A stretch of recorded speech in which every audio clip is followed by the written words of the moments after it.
नमस्कार मित्रों, मैं योगाचार्य संदीप आज आपके सामने नाड़ी विज्ञान रहस्य के बारे में कुछ जानकारी देना चाहूँगा और जो कि अति महत्वपूर्ण है हम सभी के लिए और ख़ासकर योगा साधकों के लिए। जो योग साधक हैं उनके लिए ये नाड़ी विज्ञान रहस्य बहुत ही महत्वपूर्ण है।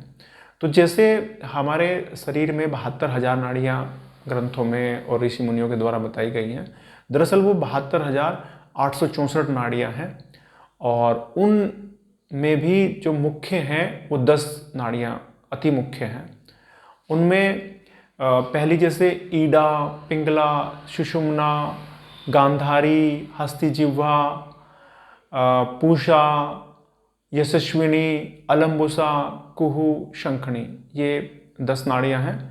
अब ये इन 10 नाड़ियों का जो केंद्र है वो हमारी नाभि है, क्योंकि जब हम गर्भ में थे, अपनी माँ के गर्भ में थे, तो हमारे शरीर का जो पालन पोषण हो रहा था वो हमारी नाभि के थ्रू ही होता है। तो नाभि में ही सारी नाड़ियों का केंद्र है, तो ये बहुत ही महत्वपूर्ण स्थान है हमारे शरीर का। तो ये जो नाड़ियाँ हैं इनमें जो सबसे मुख्य है वो सुषुम्ना नाड़ी है। जो सुषुम्ना हमारी स्पाइनल कोड है, यानी कि मेरुदंड है, जो हमारी बैकबोन का मेरुदंड के ठीक बीच में सुषुम्ना नाड़ी है। उसके बाईं तरफ ईडा और दाईं तरफ सुषुम्ना नाड़ी है। और ईडा का स्थान हम बायां नॉस्ट्रल भी मान सकते हैं, बायां नासारंध्र, और पिंगला का दायां नासारंध्र भी मान सकते हैं। इसके बाद जो गांधारी है, गांधारी हमारे बाएं नेत्र में है और हस्तिजिह्वा हमारे दाएं नेत्र में है। पूषा हमारे दाएं कान में है और यशस्विनी हमारे बाएं कान में है। अलंबुसा हमारे मुख के अंदर जो जीभ है उसके अंदर है। कुहू लिंग स्थान में है और शंखनी गुदा स्थान में है। तो इन सभी में जो सबसे मुख्य है वो सुषुम्ना नाड़ी है।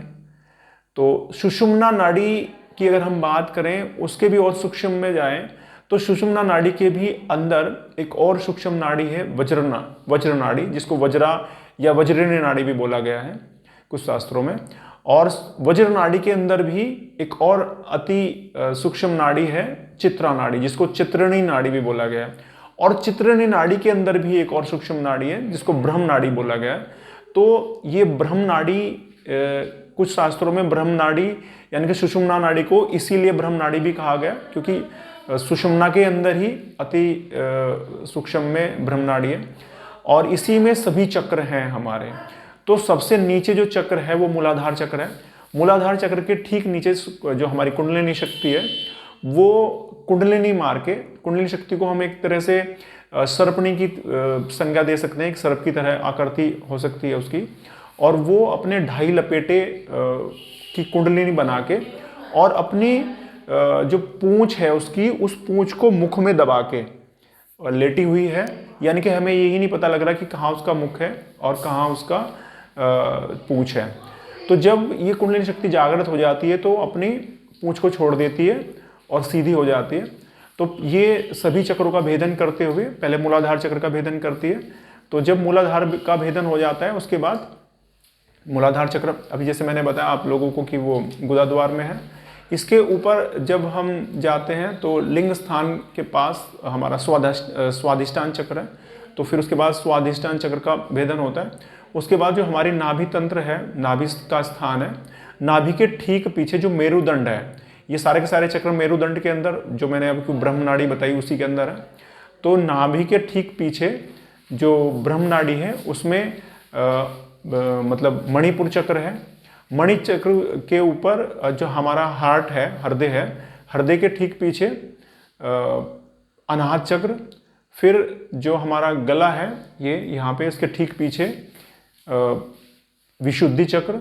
फिर जो हमारा आइब्रो सेंटर है आज्ञा चक्र, यहाँ पे इसके ठीक पीछे आज्ञा चक्र।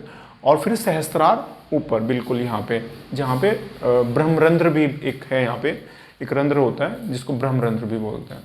तो ऐसे सभी चक्रों का भेदन करके कुंडलिनी शक्ति सहस्त्रार में चली जाती है आखिर में, यानी कि मोक्ष की प्राप्ति जिन लोगों को हो जाती है। तो अति मुख्य यहाँ पे ये चीज़ है कि कुंडलिनी शक्ति को जागरण के लिए हमारी जो ब्रह्म नाड़ी है या सुषुम्ना नाड़ी हम कहें, उसको सीधा रखना बहुत ज़रूरी है।